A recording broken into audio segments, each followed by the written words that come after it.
The Kenyan economy has been dwindling largely due to the COVID-19 pandemic and the recent conflict in Ukraine.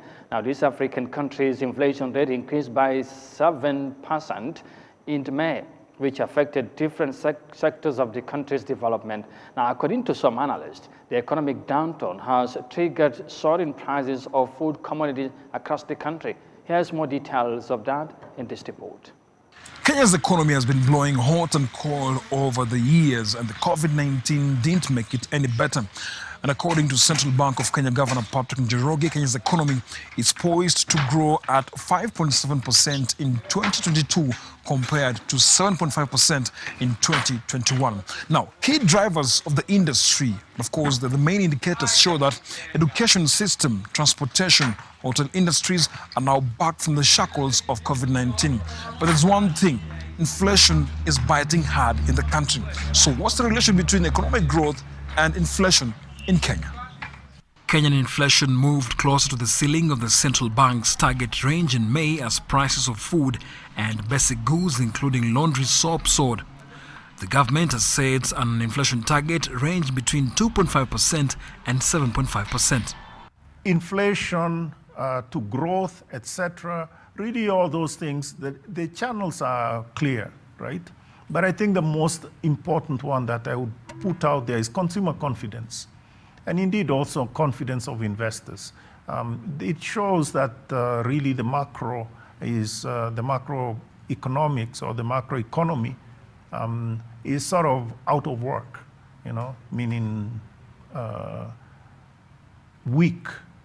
According to the Kenya National Bureau of Statistics, the annual inflation rate climbed to 7.1% from 6.5% in April. That's the highest level since February 2020.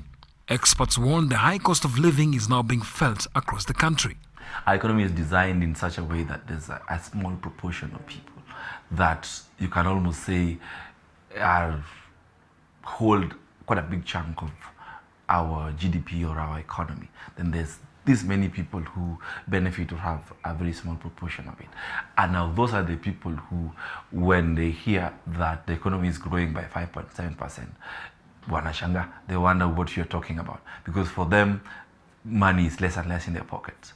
For them, when they want to go out there and buy things, prices keep going. And in people's minds, economic growth is supposed to mean that we have more money or things are cheaper and stuff like that. According to new projections by the African Development Bank, Kenya's real GDP growth will next year trail the performance of its East Africa community partners, except Tanzania and Burundi, partly hurt by inflationary pressures. There has got to be a lot of caution when we are throwing it out there and saying the economy grew by this percent.